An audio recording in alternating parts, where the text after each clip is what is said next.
This is part 43 of Angular CRUD tutorial.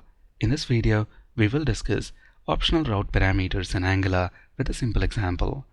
On some routes, parameters are required, and on some routes, they are optional. For example, when we navigate from employee list to view a specific employee details, then this employee ID route parameter is a required parameter, because without it, we wouldn't know which employee details to retrieve and display. On the other hand, when we navigate from employee details back to the list, then the ID of the employee whose details we have just viewed is not mandatory for this route. It's an optional parameter. In case if we pass the ID of the employee whose details we have just viewed back to the list route, then in this list we can style that employee panel with a different color, maybe something like this. So at the moment we have viewed Mary's details, so when we come back to the list, if we pass the ID of the Mary in the URL to that list route, we can style the employee panel of that employee with a different color, indicating that we have just viewed her details. It's a nice to have feature, but for the list itself to work, we don't need that ID parameter. So ID parameter in this case for this list route is optional. So let's discuss how to pass optional parameters, and we'll also discuss how to read them. At the moment, we are on the view template of employee details component, and we have that back to list link right here. So when we navigate to view a specific employee details, we pass the ID of that employee as a required route parameter, and then we have that back to list link right here. So when we click this link, we want to pass the ID of this employee, which is 2 in this case, back to the list route, and for that we are going to make use of optional route parameters.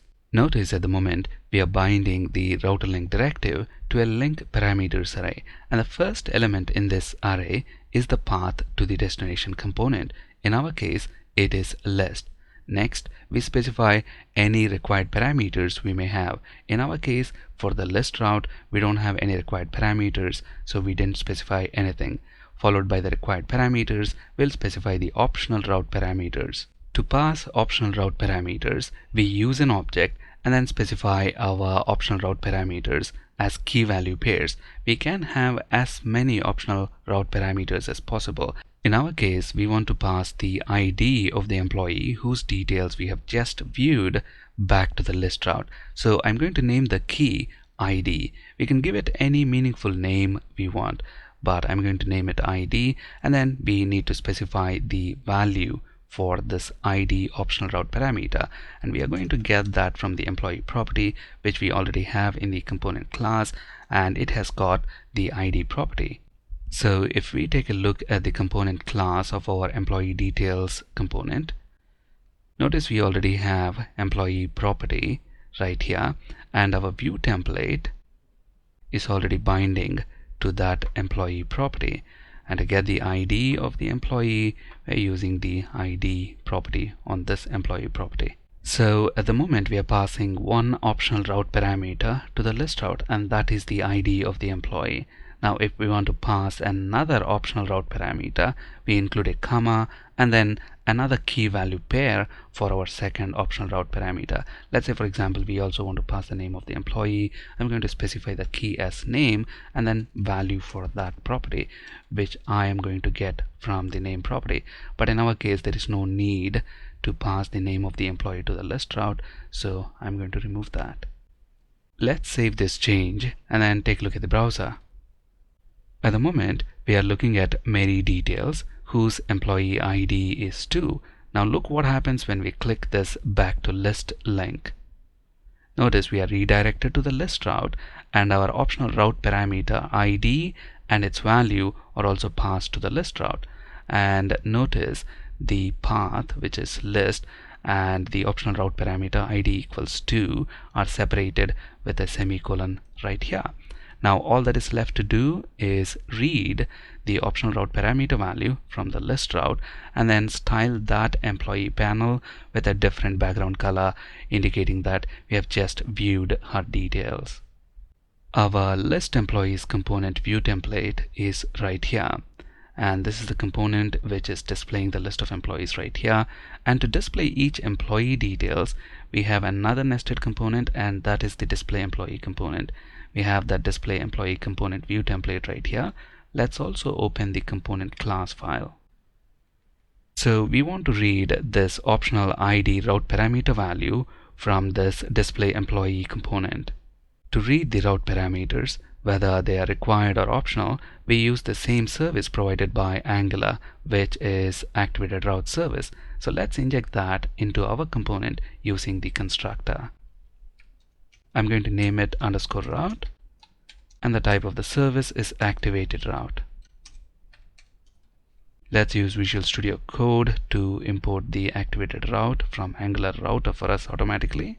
Now within ng onInit lifecycle hook, let's read the ID optional route parameter value. Let's use the get method, and the name of our optional route parameter is ID. And we know ID is a number, so let's cast that to a number by using the plus sign. And let's store this route parameter value in a private field. I'm going to name it selected employee ID. We don't have this property yet. Let's take the help of Visual Studio Code to generate it automatically for us by pressing Ctrl-. Notice we see two options. Let's select the first option, declare property selected employee ID. By default, it's going to make it public, but we want it to be private. Now all that is left to do is use this property to conditionally add another bootstrap class to the employee panel whose details we have just viewed. So in the view template of our display employee component, we're going to make use of class binding. We discussed class binding in detail in part 12 of Angular 2 tutorial. I'll include the link in the description of this video if you want to check it out later. Now notice these two classes, panel and panel primary.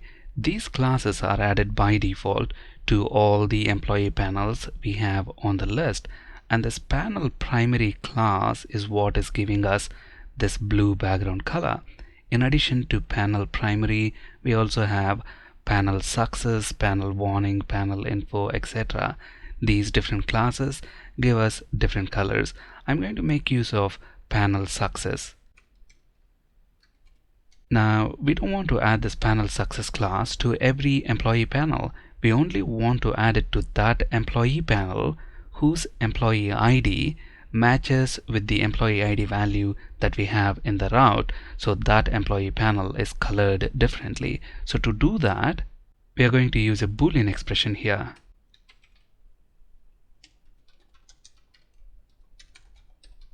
So basically this is saying if the ID of the employee object that is being displayed by this panel matches with the ID value that we have in our private field selected employee ID, then add this panel-success class to the employee panel. Otherwise, remove it. So let's save all our changes and then take a quick look at the browser.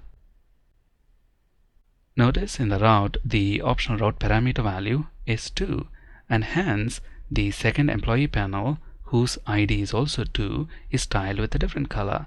Now let's click on Mark and view his details, and if we go back to the list, now his panel is styled with a different color. Now notice if we go to the create route and then come back to the list route, in the route we don't have that optional route parameter ID, and hence all the employee panels are styled the same way. If we view a specific employee details and then go back to the list, that specific employee panel is styled with a different color, indicating that we have just viewed his details.